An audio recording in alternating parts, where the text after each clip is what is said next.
Hey everybody. I cannot believe we are heading into module number 6 as of today. We are rocking and rolling.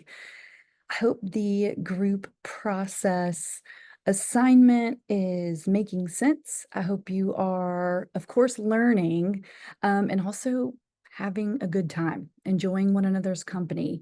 It is a place to obviously learn and practice your leadership skills and, of course, your membership skills, but it's also a place of support. So I hope that is taking place.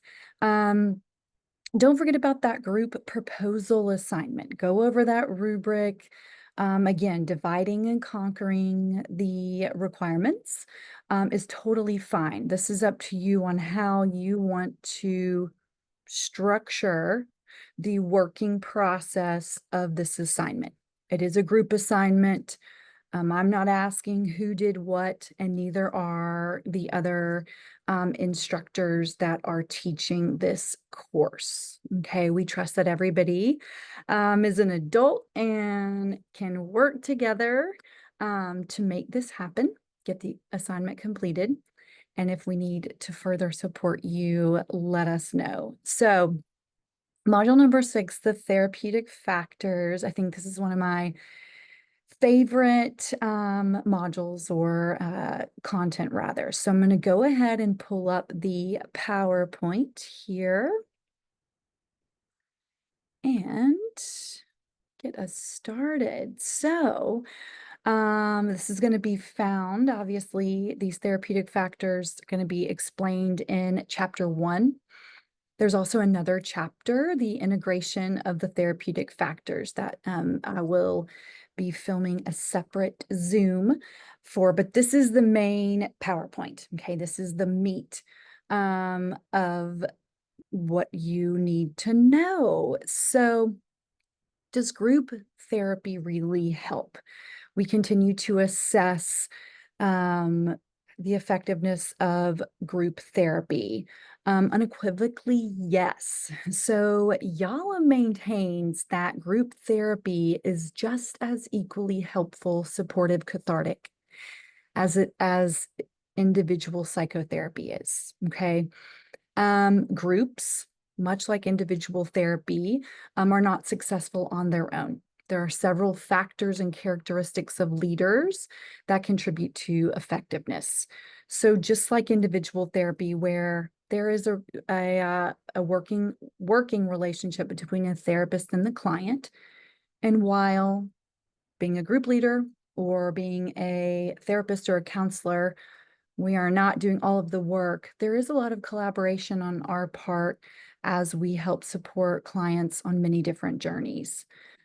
Group therapy works with deliberate practice, self-reflection on our own, and feedback on our practices or leadership skills, and of course, that overall therapeutic relationship. So defining group therapy, once again, it's a complex process, and we are looking to involve the intricate interplay of those human experience, which are referred to as the therapeutic factors. It's important that the therapist chooses tactics and strategies that will shape the group experience to maximize potency, promote change, and improve overall interpersonal relationships. And as we continue on this journey, we see that we keep hearing that the leader needs to do this and the leader needs to do that. So if it feels like, whoa, we have a big role, it just takes practice. Okay, it just takes practice and learning from our experiences, and that can be that really worked, or it can be okay, we'll do things differently. We are continuing to grow with our leadership skills in any type of group we lead or even participate in. Those therapeutic factors. So change occurs through the following therapeutic factors. So as you can see, there are 11 of them. We've already talked about group cohesion. We've already talked about interpersonal learning, We've already talked about existential factors along the way. And so we are going to launch into the rest of the therapeutic factors. Distinctions among factors can be arbitrary. These factors neither depend on one another or function entirely separately. Each factor does not always have equal influence on the group as a whole or on member to member. Factors can vary at different points in different group. Let me repeat that.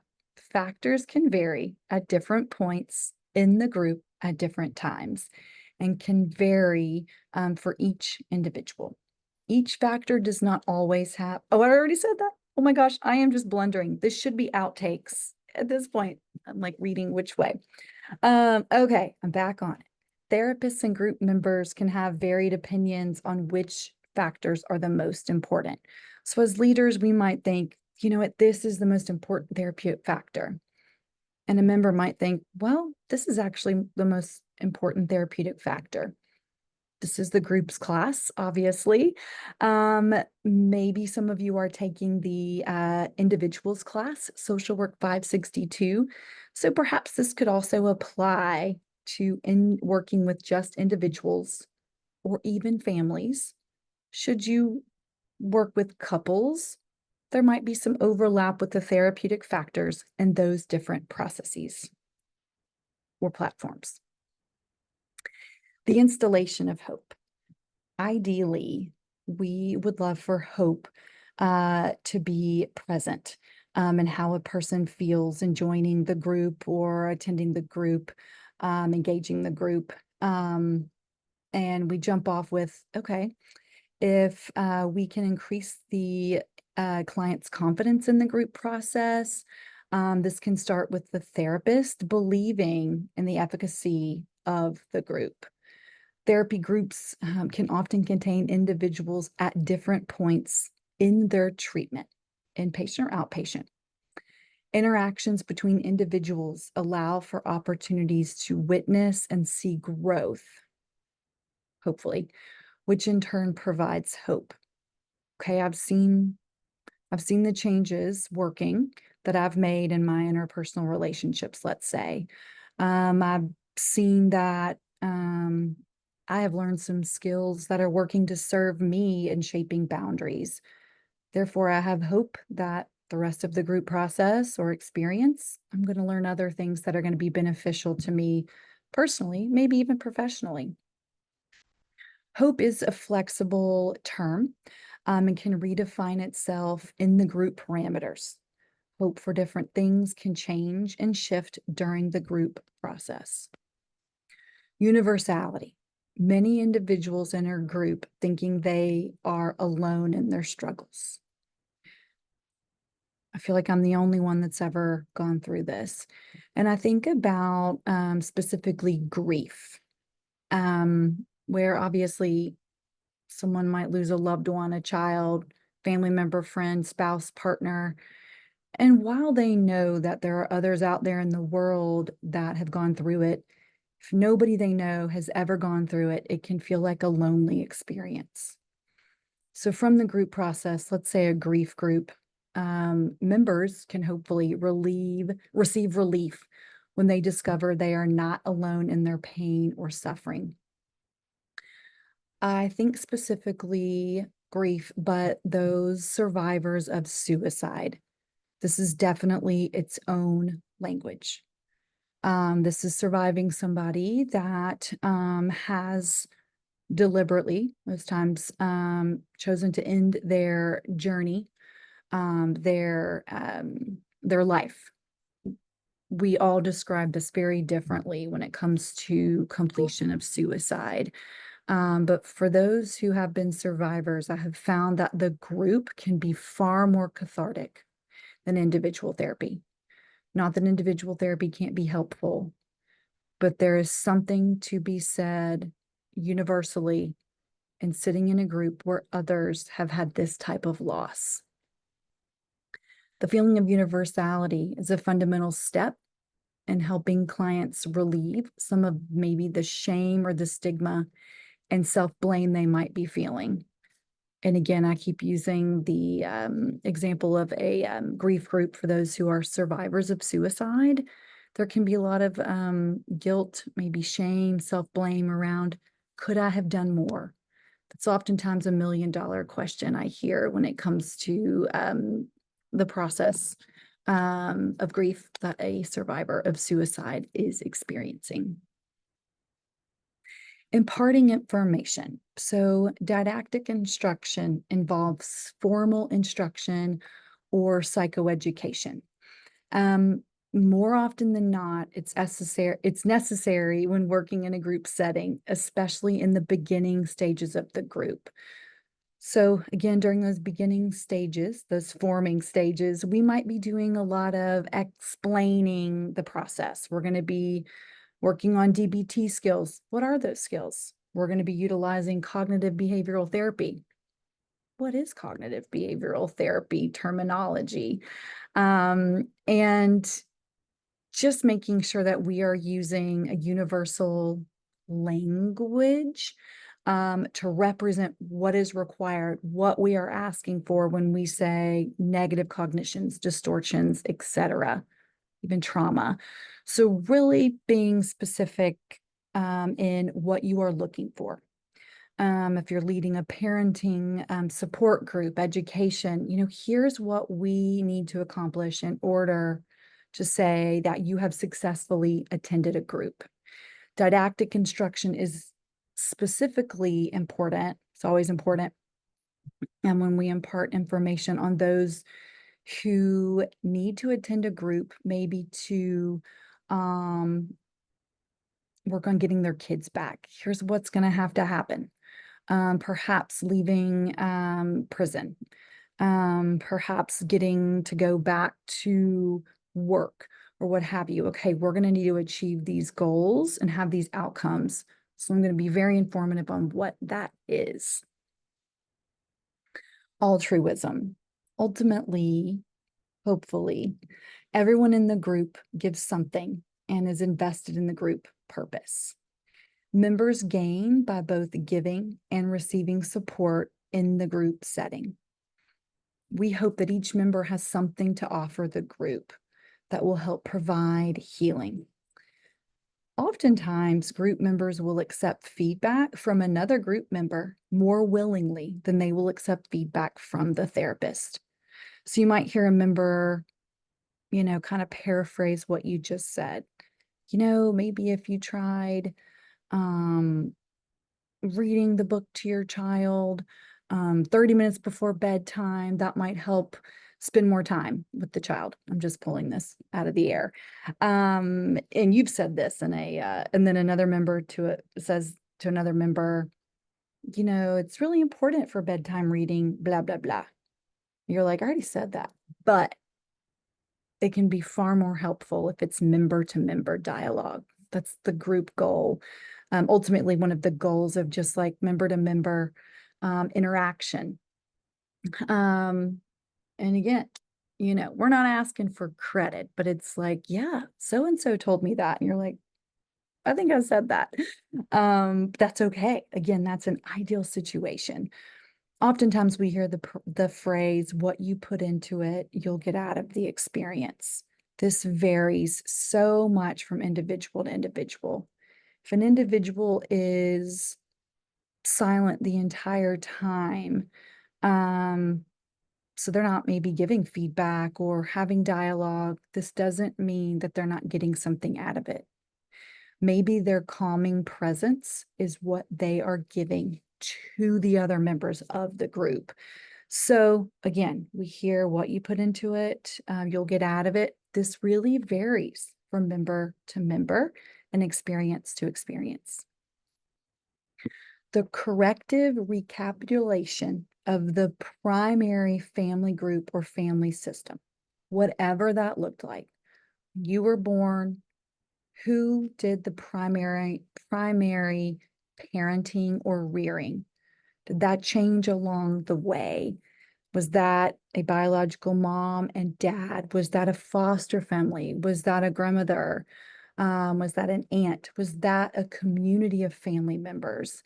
Um, Many members, as they start to work through, discovered that they have had an unsatisfactory experience in their first group, which is their primary family, whatever the composition. And this can range. This can be my upbringing was really tough. My parents weren't around a lot. They worked all the time, to different types of abuse and what an individual went through during kind of those formative years of development.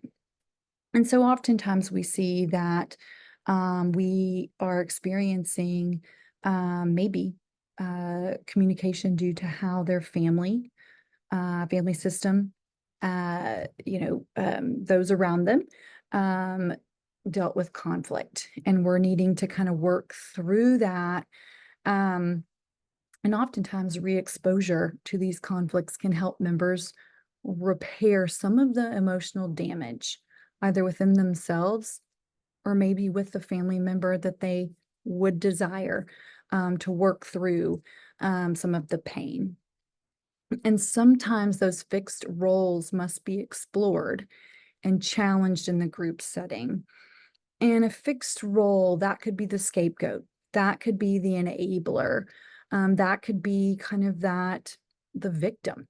And absolutely, if you have always been the victim or the enabler or the scapegoat, you might adopt certain communication patterns or behaviors that kind of fall in line with that.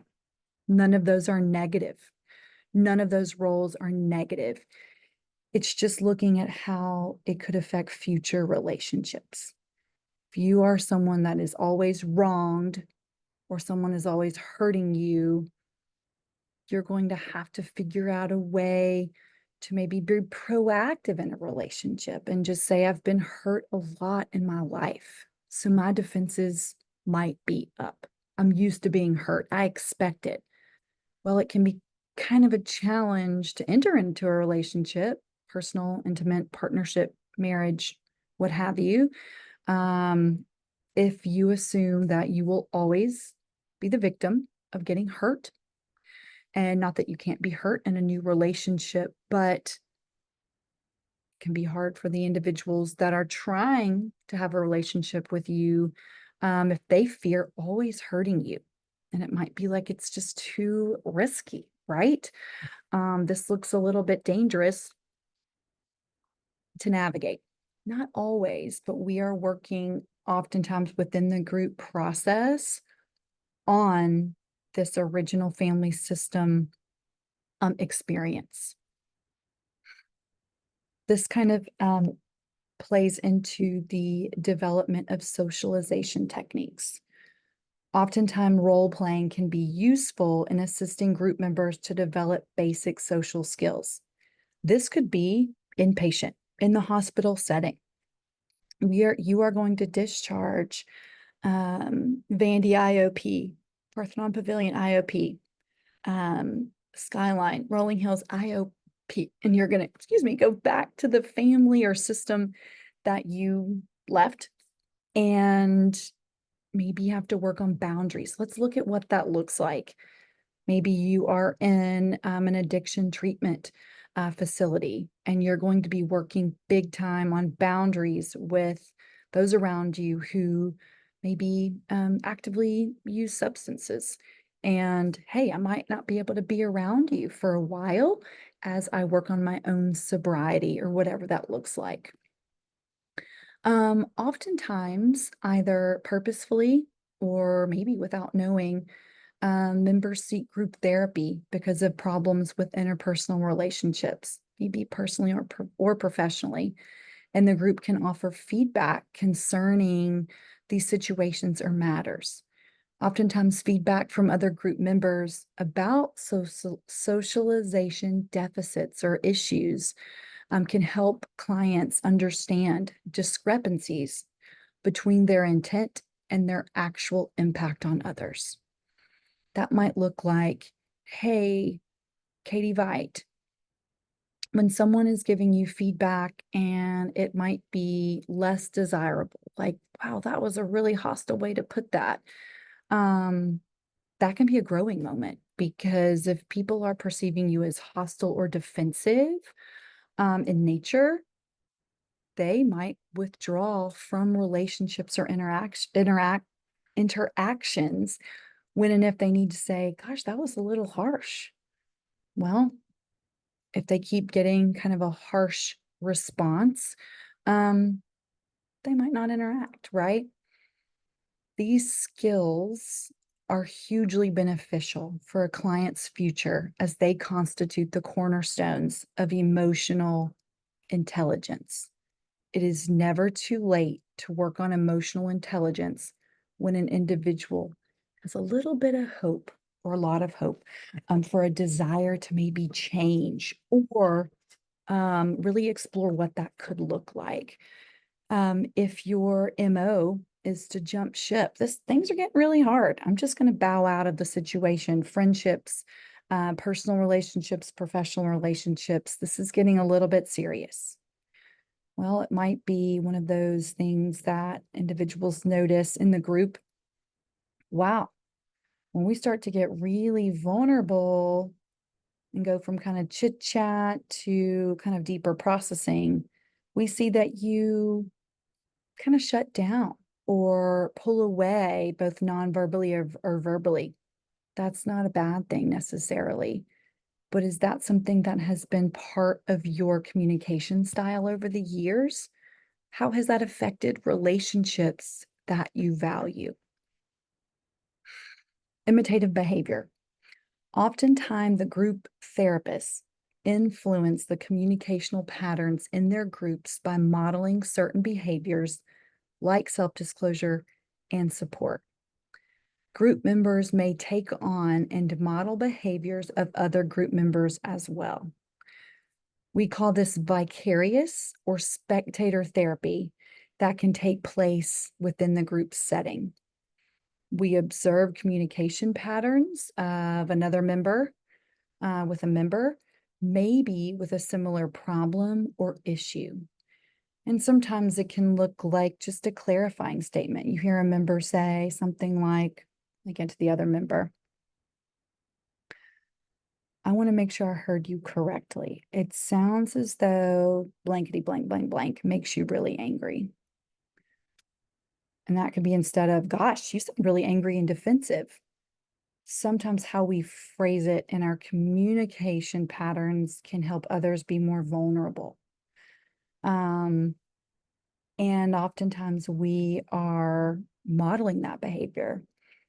That might be the group leader just, when conflict is arising and just saying, hey, I can see that we are engaging in a dialogue that's getting a little bit heated. I'm curious to see if we can all take a deep breath, take a step back, and think about ways we can be heard that are less hostile or aggressive in nature. And again, I'm just pulling these scenarios just out of the air. I hope they're good. And so much about what we learn is going to take place within that group process, all different types of group process.